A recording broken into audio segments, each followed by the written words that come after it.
Hebreus capítulo 2. Jamais negligenciar a salvação? Por isso, é fundamental prestarmos atenção, mas ainda às verdades que temos ouvido, para que jamais nos desviemos delas. Nota JP1. A expressão grega original, aqui trazida pela palavra desviemos, tem o sentido literal de sermos levados por uma forte correnteza.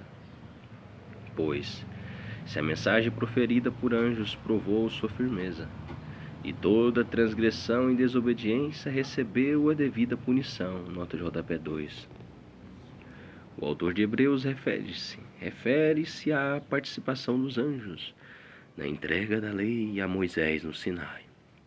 Deuteronômio 33, versículo 2. Miríades de santos. Salmo 68, 17, Atos 7, versículo 38, versículo 53, Gálatas 3, 19. Como nos livraremos se desconsiderarmos tão grande salvação? Esta salvação, tendo sido proclamada pelo Senhor, foi depois confirmada a nós pelo que a ouviram. Nota JP 3. Os cristãos hebreus, principais destinatários deste livro, estavam negligenciando a comunhão da igreja, a coinonia e dos cultos, Hebreus 10, 25, por acreditarem que Jesus estava demorando muito para retornar. O autor de Hebreus afirma que as testemunhas oculares, sobretudo os apóstolos, foram os primeiros a confirmar a mensagem proclamada por Cristo. 2 Pedro 1,16, 1 João 1,1.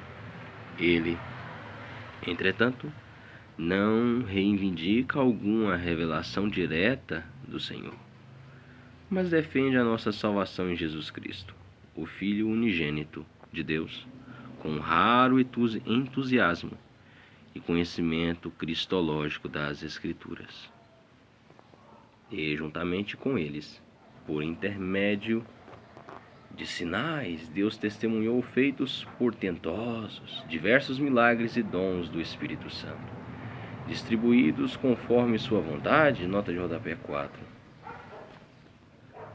Deus fez questão de confirmar a chegada do Evangelho e seu reino por meio de atos sobrenaturais e prodigiosos, como a cura de milhares de enfermos, Atos 3, do versículo 7 ao 16, e a distribuição de diversos dons espirituais em benefício ao seu corpo, a igreja, de acordo com os seus planos e propósitos. 1 Coríntios 12, do versículo 4 ao 11.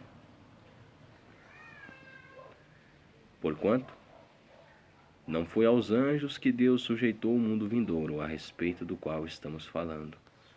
Nota JP 5. O autor de Hebreus faz uma exposição cristológica do Salmo 8, do versículo 4 ao versículo 6. Demonstrando a superioridade absoluta de Cristo sobre os mais altos anjos. Usa o termo grego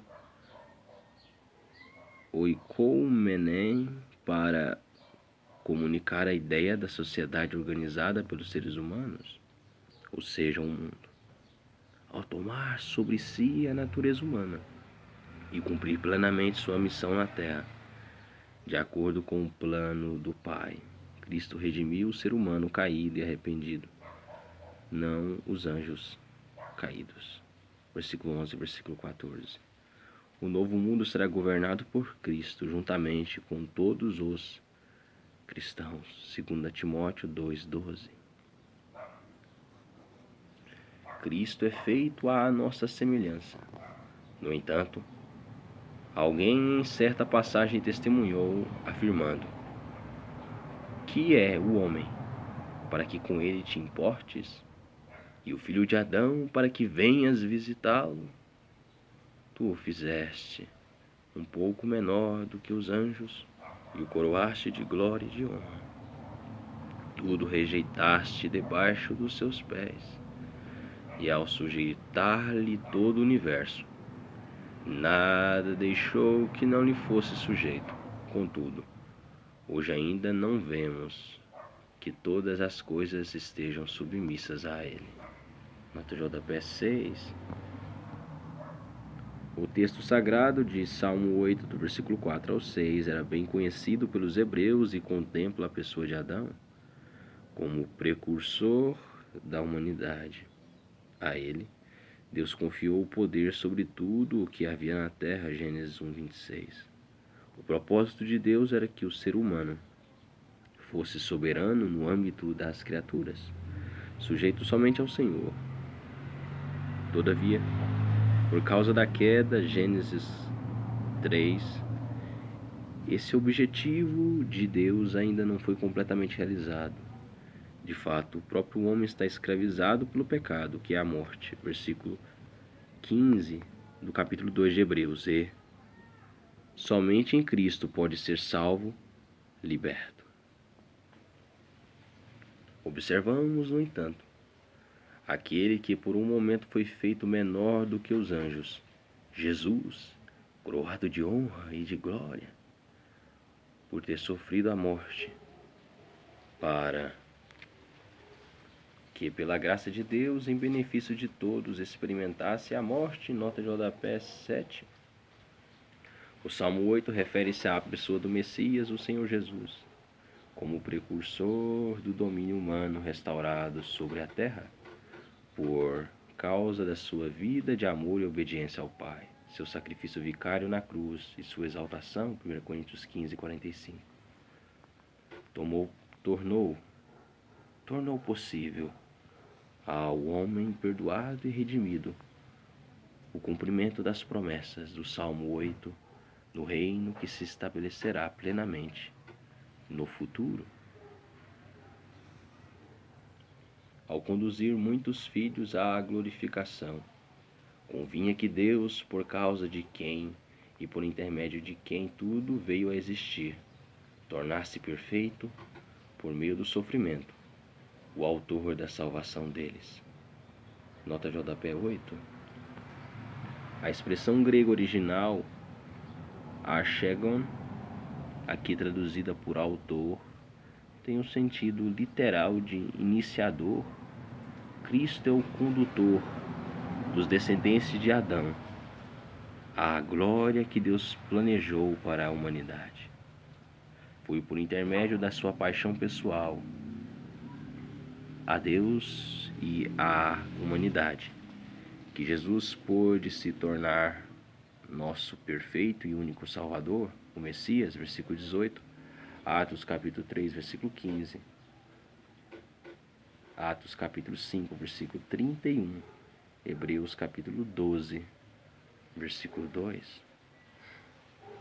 Assim, tanto o que santifica quanto os que são santificados advêm de um só. E, por essa razão, Jesus não se envergonha de chamá-los irmãos. Ele declara: vou anunciar teu nome aos meus irmãos, cantar-te-ei louvores no meio da congregação. Nota JP 9. Na congregação, um dos sinônimos da palavra igreja, em grego eclésia, só podem participar como membros os irmãos em Cristo, os irmãos de Cristo. Os filhos de Deus foram outorgados ao Filho do Pai como irmãos, versículo 11, participantes da natureza de Cristo mediante o Espírito Santo, versículo 14. O autor de Hebreus cita o Salmo 22, Salmo de Davi, escrito há mais de 1000 anos antes da crucificação de Jesus, e que se refere profeticamente aos sofrimentos e ao triunfo de Jesus Cristo, o servo justo de Deus, o Messias. E mais, porei nele a minha confiança. E outra vez ele afirma: aqui estou eu com os filhos que Deus me concedeu. Portanto, visto que os filhos compartilham de carne e sangue, ele também participou dessa mesma condição humana, para que pela morte destruísse aquele que tem o poder da morte, a saber, o diabo, e livrasse todos os que, ao longo de toda a vida, estiveram escravizados pelo medo da morte. Nota JP 10. Satanás tem o poder da morte somente no sentido de poder induzir a humanidade ao pecado, desviar as pessoas do caminho que conduz a Deus, Jesus Cristo, e, consequentemente, relegar o ser humano incrédulo a uma condição de punição inevitável, que é o eterno afastamento da presença de Deus, a morte. Ezequiel 18:4, Romanos 5:12, Romanos 6:23. Entretanto, a graça salvadora de Deus está, neste momento, à disposição de todos os seres humanos que desejarem sinceramente recebê-la por meio da fé em Jesus Cristo. João capítulo 1, versículo 12 e versículo 13. Pois é evidente que ele não auxilia os anjos, mas sim a descendência de Abraão, nota de rodapé 11. Aos anjos caídos, demônios, e ao próprio Satanás não será concedida qualquer benevolência ou graça salvadora. Todos esses espíritos do mal já estão condenados à punição máxima e eterna. Somente aos descendentes de Adão, os seres humanos, que ao serem contemplados pela graça de Cristo, reconhecerem que andaram contra a perfeita vontade de Deus, serão definitivamente redimidos e salvos da morte pela fé em Jesus. Gálatas 3:7.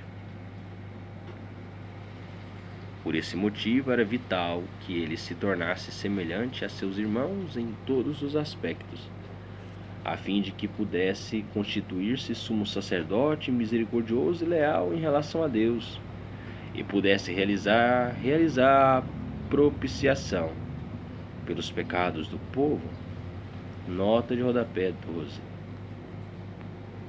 Para que Jesus Cristo pudesse cumprir a lei e pagar plenamente a fiança da ira condenatória de Deus sobre a humanidade, tinha que tornar-se perfeitamente humano, todavia sem pecado.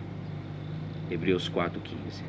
A fim de reunir todos os poderes legais para se oferecer em resgate pelo pecado de Adão e toda a humanidade por extensão. O sacrifício do justo na cruz foi a derradeira e definitiva cerimônia de propiciação, termo hebraico que significa cobrir, apagar, exigida por Deus para que a lei fosse perfeitamente cumprida e a era da graça pudesse ser declarada em vigor até o iminente e glorioso retorno do Senhor e o juízo final. Levíticos 16, do versículo 20 ao 22. Levíticos 17, versículo 11. Considerando, portanto, tudo o que ele mesmo sofreu quando tentado, ele é capaz de socorrer todos aqueles que semelhantemente estão sendo atacados pela tentação.